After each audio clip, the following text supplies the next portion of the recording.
Olá, você está ouvindo o Artifício, o podcast do Pipa. Eu sou Mariana Casagrande. E eu, Alexia Karpilovski. E hoje vamos conversar com o vencedor do Pipa 2019, Guerreiro do Divino Amor.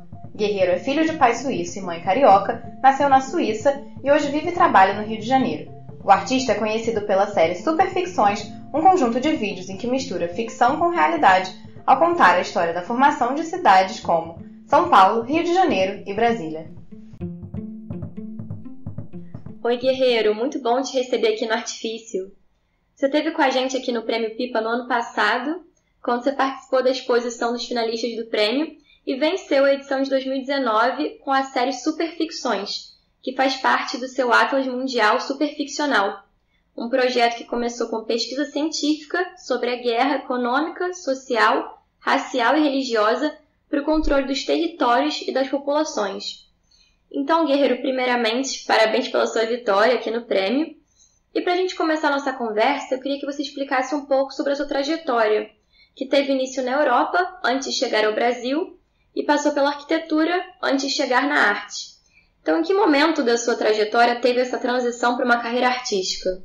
Olha, foi quase que por acaso, na verdade, porque esse projeto que eu venho fazendo, todo esse trabalho de pesquisa, eu comecei ele na escola, né, quando eu estudava arquitetura, e eu já fazia ele, aí ele foi indo aos poucos por esse caminho, né, que tentei, primeiro era uma coisa de texto, de análise, aí comecei a ir para imagem, para colagem, que na época não tinha muita tecnologia, então era colagem manual mesmo, mas a gente já tinha essa veia, né, nos próprios estudos de trabalhar com imagens poéticas, com o aspecto mais sensível da arquitetura, assim, mas também com essa pegada que a arquitetura tem de pegar vários parâmetros para análise da cidade. Você vai estudar parâmetros social, históricos, da história do lugar, de todas essas camadas. E já aí que eu comecei a trabalhar com essa ficção, né, mas mais como instrumento de análise, assim, que acabou não dando em projetos concretos de arquitetura, mas como ferramenta mesmo, assim, e vários arquitetos também já trabalham assim já tinha exemplos de... E aí fui desenvolvendo, e a primeira vez assim foi bem, que tinha um concurso de arte e arquitetura, que era na Suíça, aí um amigo meu falou, eu ia mandar para arquitetura, ele falou, não, manda para arte. Aí eu, gente, mas eu não fazia ideia, porque eu nunca tinha estudado isso. Aí foi assim. E aí quando eu voltei, quando eu vim morar aqui, que aí que eu retomei, né, que eu tinha todos esses textos, esse Super Rio, e era a época pré-olímpica, então achei que tudo isso estava muito atual e eu estava com outras ferramentas e era um desejo que eu sempre tinha, assim, de levar realmente esse projeto à tona, que ele não fique só uma pesquisa, mas que ele abranja um público maior, de fazer publicações, de ter um vídeo que realmente eu possa difundir, que seja acessível, né, para o máximo de pessoas possível, de ter essa linguagem. E aí que eu fui desenvolver. Aí a primeira exposição que eu participei aqui, aí foi o Bernardo de Souza, eu fui de ouvinte para um curso dele, e aí comecei a conversar sobre esse projeto que eu tinha, mostrei que as colagens bem antigas, de 2005, 2006 que eu tinha, que eram bem toscas na época, mas aí ele gostou de tudo e me chamou e falou, então vamos lá. Aí eu refiz tudo, aí que eu retomei e pronto.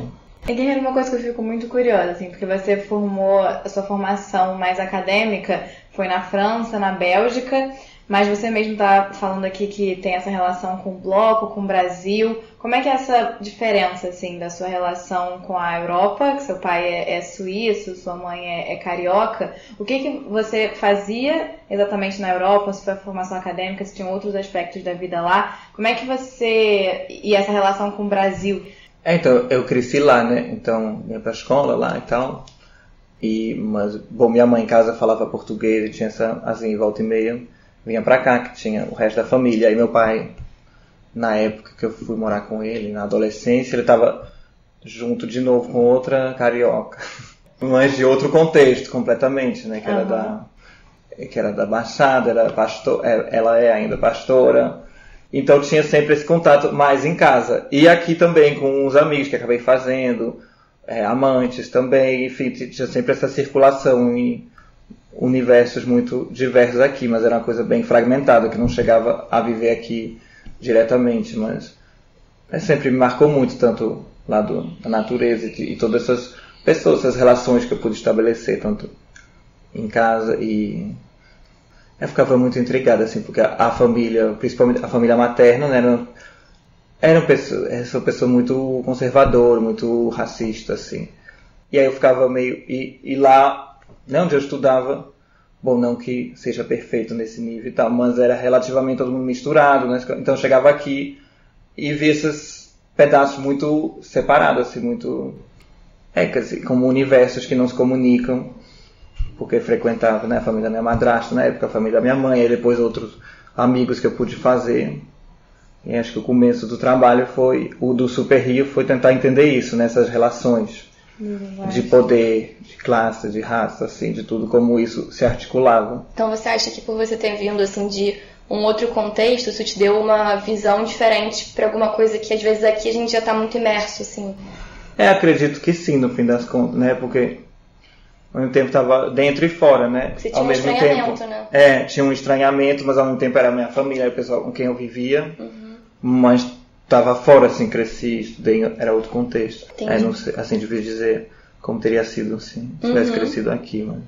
E, Guerreiro, voltando, assim, para o seu estudo, né, de condição urbana contemporânea, queria saber como é que esse tema de construção histórica e antropológica te afetou ao longo da vida, até que é uma coisa que você trabalhou com superficções, então, como é que você se relacionou com esse tema?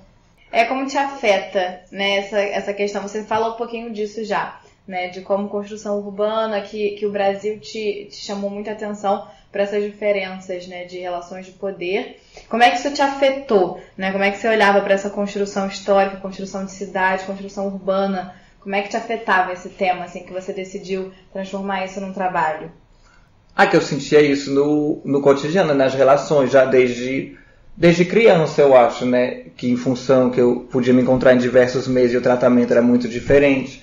Só que, claro, eu não tinha esse conhecimento nem histórico, nem de nada, assim, mas já tinha essas sensações, né? Já de criança, não sei, por exemplo, quando estava com todos os meus amigos preto e eu ser o único branco, às vezes, da situação de eu ter que, já como criança, me colocar ali em certas situações de perigo. Enfim, várias situações bem triviais mesmo do cotidiano já. Assim, claro que não articulava isso como trabalho, como nada, era... Só uma coisa que te afetava, né, que mexia com você. E via, assim, como esses ambientes, ou como tudo era uma construção e que de repente tinha algum desejo para cima de mim de fazer parte disso, coisa que nunca veio ao caso, porque eu já estava em outra, né, já tinha crescido em outros ambientes, bom, depois na adolescência que lá fui morar muito em ocupações, em coisas assim, aí chegava aqui, imagina, não conseguia fazer esse papel, né, que supostamente era suposto fazer, e nem o papel cristão também não. E já que a gente está falando dessas suas origens, da onde veio essa escolha pelo nome artístico Guerreiro do Divino Amor? Começou, a primeira vez que eu usei esse nome foi na adolescência, assim, mas de brincadeira mesmo, né?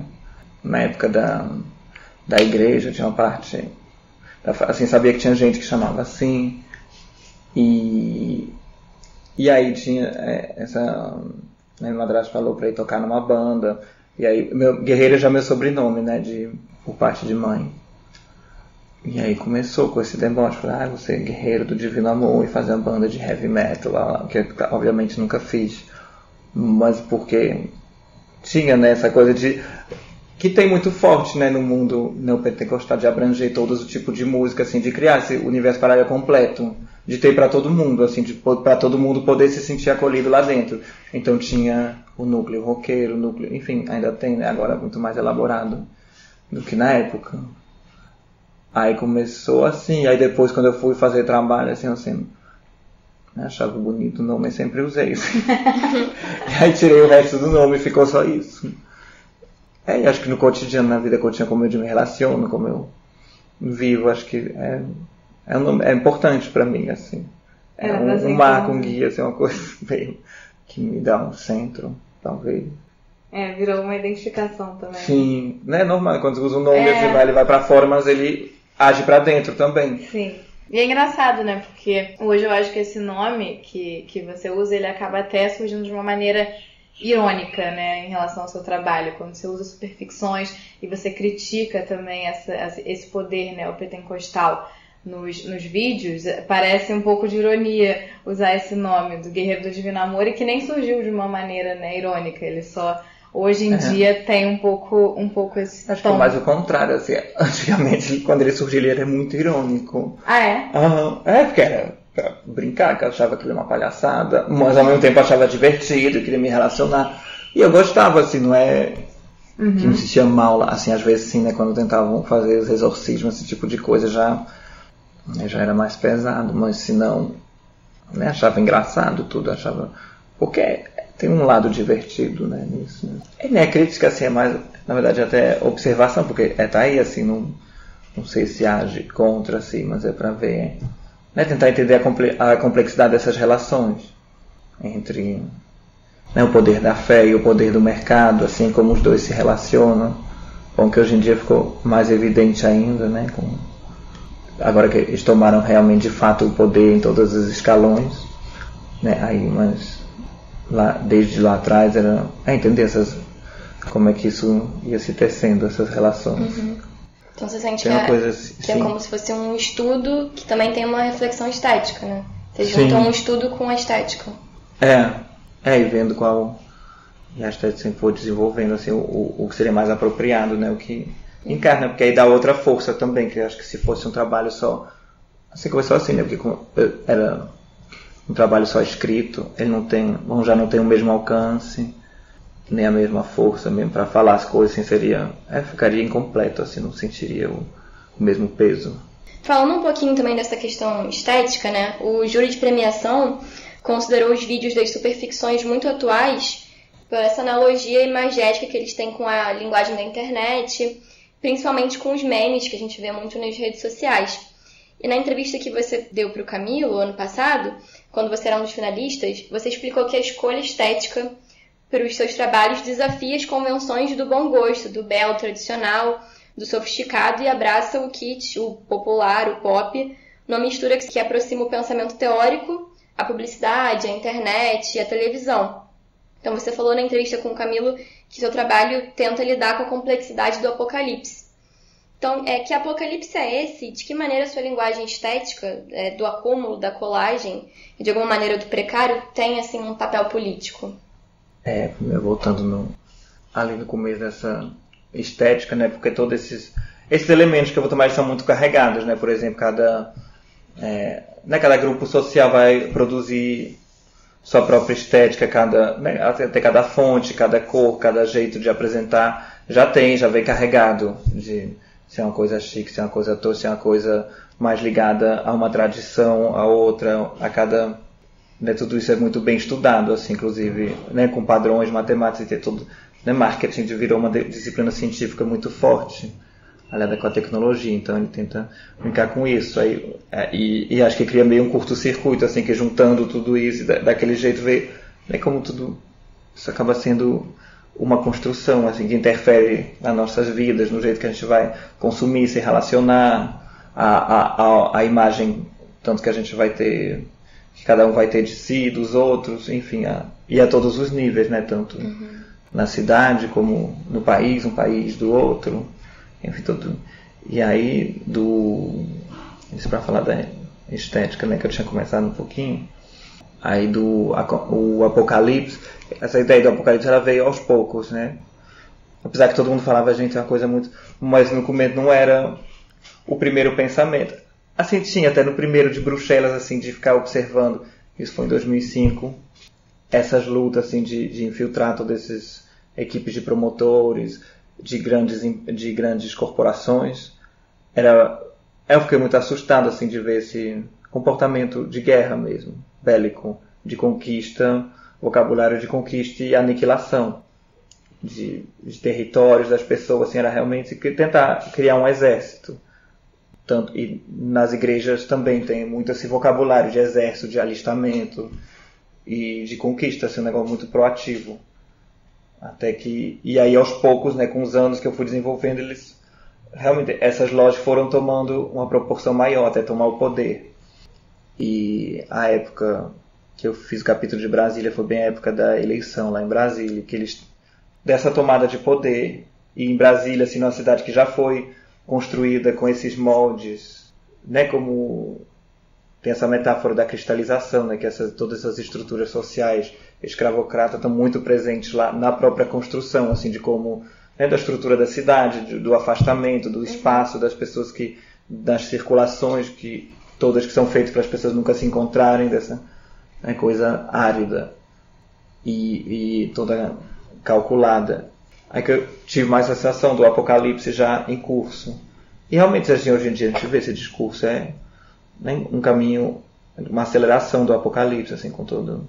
E aí tenta entender como, mas ao mesmo tempo não é nada novo, só que ficou muito, acho que cristalino, muito claro. Agora ia tentar entender de onde veio isso, quais são esses ciclos, assim, desde da colonização e como isso foi se transformando, essa lógica colonial, neocolonial, escravocrata, ela foi se transfigurando até chegar no momento atual. Guilherme, você teve algum problema, assim, alguma dificuldade quando você foi produzir esse vídeo em Brasília, fazendo as imagens, porque vocês chegam a entrar, né, no Planalto, e aí como é que foi, assim, fazer essas imagens nesse momento que você conta que está tudo muito polarizado, né, e que vocês até percebem certas agressões? Como é que foi filmar nessa época? Olha, curiosamente foi bem tranquilo. A gente achou que a gente ia ser expulso muito rápido, porque a gente estava lá e fazendo, né, a gente pegou uma visita guiada, né, para entrar, porque a gente queria entrar num dia de expediente para ter o congresso vivo, assim, para não ser só o monumento. E foi o dia da votação da reforma da Previdência, inclusive, então estava muito animado, assim, muito. Tinha muita coisa. E não, assim, a gente saiu da visita e ficou gravando para lá para cá. Né? Ninguém quis intervir. Só perguntaram, assim, porque essa Lisa estava num vestido muito bonito, aí elogiaram ela. Aí a gente, quando perguntaram, a gente falou que a gente estava fazendo um edital de moda para a faculdade, que a gente era estudante, que ela estava de rosa no salão verde. Aí a gente inventou uma coisa, foi bem engraçado, a gente falou o quê? Que era graduação da faculdade Anhembi, Morumbi de Piracicaba. E era a Mangueira com a construção do modernismo, por isso que ela estava de rosa no verde. Enfim, não sei o que saiu da minha cabeça. Aí foi, tá, que legal, tudo aí. Pronto, aí ficou aquilo, aí foi. E você não falou que era para uma obra artística, porque você acha que a arte pode assustar, assim? Foi por não sei, não, foi só porque a gente falou, o que passou na minha cabeça, a gente nem tinha plano, na verdade, né? A gente foi, porque acho que se fosse pedir autorização, essas coisas assim, complicado. Mas como tem muita câmera também, porque lá, ainda mais um dia desse, tem muito jornalista, não é um lugar que sempre tem muita câmera, muita equipe lá. Você não chamava tanta atenção também, né, no meio de tanta gente, jornalista. Então, curiosamente não teve problema. Guerreiro, você, voltando só um pouquinho para essa questão também das imagens, eu não sei se você também enxerga assim, porque foi uma coisa que foi dita enquanto estava na reunião para a decisão do júri de premiação do prêmio, sobre essa questão da imagem, da estética das superficções se relacionarem com essa estética de meme, de internet. Mas o que eu acho muito curioso é que essa série já tem 15 anos, né? Você começou a produzir em 2005 e até antes com a colagem manual que você falou. Só que ela continua muito atual com essa estética de massa por conta da internet e dos memes. Mas quais são, assim, as suas maiores referências estéticas que te inspiraram a produzir esse trabalho? Porque hoje elas são atuais, elas se relacionam com essa linguagem da internet, mas não é exatamente a sua referência primária, né, para produzir isso. A internet, ela mudou muito o trabalho, né? Até pela questão, tem a questão da supermídia, assim, que sempre teve essas camadas, porque antes da internet tinha os rumores, já tinha, não nasceram com a internet, fez que todo esse fenômeno tomarem outras proporções, assim, acho que revolucionou muito o trabalho. E a pesquisa de imagens também, né? Porque antes era revista, os filmes, assim, era outra, né? VHS, tinha que ficar colando, assim, era muito mais complicado trabalhar essas imagens. Hoje em dia ficou uma abundância de imagens, assim, o campo ficou muito mais aberto. Mas as referências estéticas, assim, do que... Olha, de um lado tem muito publicações científicas, né? Acho que todo esse vocabulário de museu de ciência, de revistas, me inspirou muito, assim, que eu sempre gostei e acho bonito, assim, nessa coisa de cosmogonia. Ou tanto também no universo religioso, nas pinturas, assim, sempre tem essas grandes pinturas de muitos elementos. De muitos elementos que tentam explicar o cosmos ou explicar a religião, essas, né, que sempre me marcou muito. Livro, de dinossauros, sei lá o que, de civilizações antigas, essas coisas assim que tinham. De estética de massa. Televisão, claro, e aí estética de internet, estética corporativa também. Então tinha muito disso, né? A estética de massa brasileira também te influenciou muito, né? Sim, porque ela é mais interessante. Aí as aberturas de novela, todas as coisas de Hansi Donner, essas animações, né? Que aí foi um dos primeiros, né? Ele é muito pioneiro nessa estética de animações, né? Já começou nos anos 80, 90, já estava lá. E eu falava, um dia será que eu vou conseguir fazer isso? Assim, realmente... Acho que me inspirou bastante também. Considerando que a gente vive nesse período que hoje a gente chama de pós-verdade, que o fictício e o factual eles se confundem nessa manipulação de imagens, em vídeos, Superficções também dialoga de uma certa forma com esse fenômeno social, porque a série usa elementos reais para criar, como a gente estava falando, uma quase ficção científica.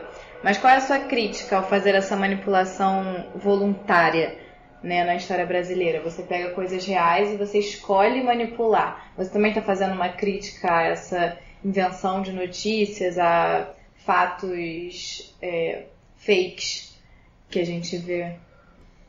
Isso foi aparecendo porque é muito recente, né, esses fenômenos de uns anos pra cá, não sei quando é que aparece, mas pouco, que começou a ter essa influência maciça foi esses últimos anos mesmo.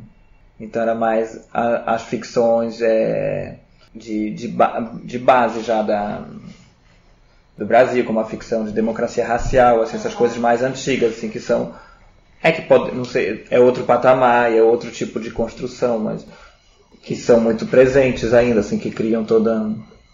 Né, que são todos os pilares da construção da narrativa, assim, do país, da sociedade. Ficções antes da era digital, né? Que se mantém, só estão se atualizando. Que se mantém. Hoje aí elas vão tomando, fica essa loucura, assim, ficou mais psicodélico. E quais são os próximos trabalhos, assim, depois de Rio, São Paulo, Brasília? Que outros lugares agora você pensa em fazer? Cidades, estados, países? Você pode já contar um pouquinho pra gente dos projetos de 2020? Eu montei Minas, que eu tô continuando, finalizando vai demorar ainda um pouquinho, mas que aí é todo o estado, é uma narrativa histórica, assim, tá bem bonito, com barroco, tudo, e tem uma relação forte com, isso chama o mundo mineral, tem uma relação forte com Brasília, né, porque são os mesmos personagens, Niemeyer, Kubitschek. Esse ano eu tô indo agora pra Suíça, onde eu nasci, a volta à minha terra natal, que na verdade eu morei bem pouco lá. Eu morei em 99, 2000, assim, faz muito tempo. E aí agora eu tô nesse projeto. Você quer construir Superficções na Suíça? Que seria quase o oposto, mas é um projeto que eu já tenho há vários anos, só que era difícil de realizar, até porque a Suíça deve ser o lugar mais caro que tem. Então... Você ainda tem família lá? Meu pai mora perto, na fronteira da França com a Suíça. Mas aí consegui uma residência, uma bolsa. Aí tô indo pra lá 3 meses. Mas ele já tá meio todo escrito, assim, porque como já tô há vários anos pensando ele. Então já pensou nos aspectos que você vai querer ressaltar e observar lá? Sim. É que eu já conheço, de alguma forma. Sim. Então, claro que chegando lá vai mudar tudo. Mas chama Helvétia, o projeto é um Olimpo, um panteão de deusas da Suíça, né, que Helvétia é a figura alegórica que foi criada para simbolizar a Suíça, que como são vários povos que viviam lá, precisavam de uma unidade. Aí enfim, vai tratar de poder também, né, porque é onde uma concentração de poder do mundo, eu acho, um dos lugares assim muito fortes. Que eu lembro quando eu morava lá, eu trabalhava num café, né, era na época dos atentados, e aí sempre tinha um irmão do Bin Laden que ia lá todo dia tomar café, e tinha o dirigente da Coreia do Norte juntos não, mas todo mundo se conhecia, bem ou mal, assim. E era um café normal, assim, no centro. E aí chega lá, bom dia, senhor Bin Laden, tudo bem, um cafezinho, dá muita... E todo mundo tá lá, e os filhos, né, tanto dos magnatas brasileiros, junto com todos os ditadores africanos, a Coreia do Norte, dos Estados Unidos, todo mundo estuda na mesma escola, assim, tem essas escolas, né, das elites. Aí você vê que todo mundo se conhece, que tudo é uma grande palhaçada. E E ali tem essa coisa do apaziguamento, assim, que ninguém... E aí tem esse aspecto, né, que eu quero estudar, os bancos, claro, essa coisa de paisagem supernatural, também, né, que tem essa coisa da natureza, e aí você vê, é uma natureza muito protegida, mas ao mesmo tempo completamente artificial, que tudo é muito construído, muito calculado, mas para dar essa impressão de coisa natural e preservada.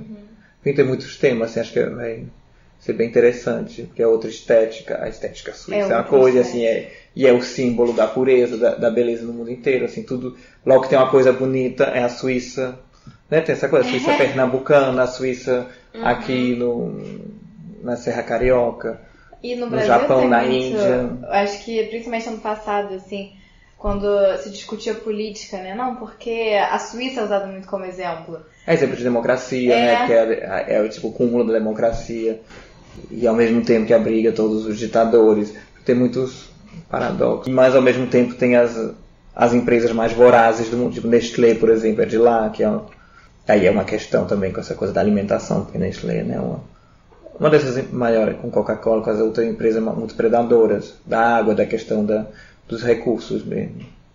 A indústria química muito forte também.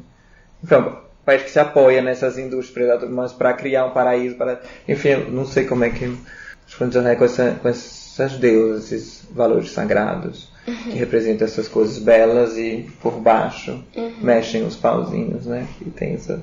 Então, as hipocrisias internas, né? Como é que isso funciona? Assim, eu fico muito curioso, assim, porque tem essa narrativa de perfeição. E aí que aproveitar que eu vou estar perto, queria começar um trabalho na Itália também, né, para entender. Eu comecei a andar pelo interior de São Paulo, e em São Paulo no sul, e tem muito essa coisa da Itália. Nosso próprio presidente, descendente de italiano, eu acho que tem uma relação muito forte ali, lá que nasceu o fascismo, né, então, e lá é o centro da igreja também, enfim, é o centro de muita coisa, assim, que veio aqui E conversando com o pessoal da Argentina também, acho que essa coisa da imigração italiana, assim, acho que explicaria, queria tentar entender, né, explicar certas coisas que vieram pra cá, porque foi da época que vieram, então vai ter essa... são muitos temas, muitos projetos, né? Muita coisa. E aí dentro do Brasil, né, tem essa coisa, essa coisa do universo do agronegócio também.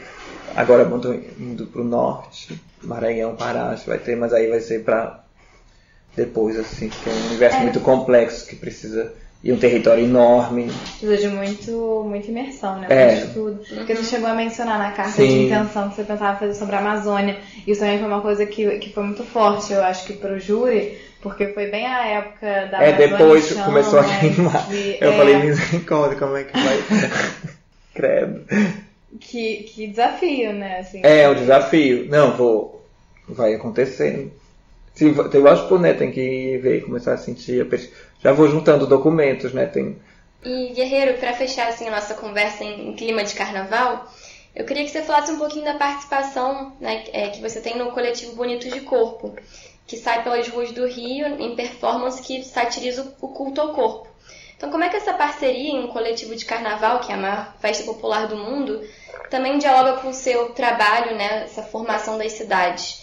Como é que é participar da festa representando o bloco também? São duas coisas bem diferentes, né? Acho que não sei se tem...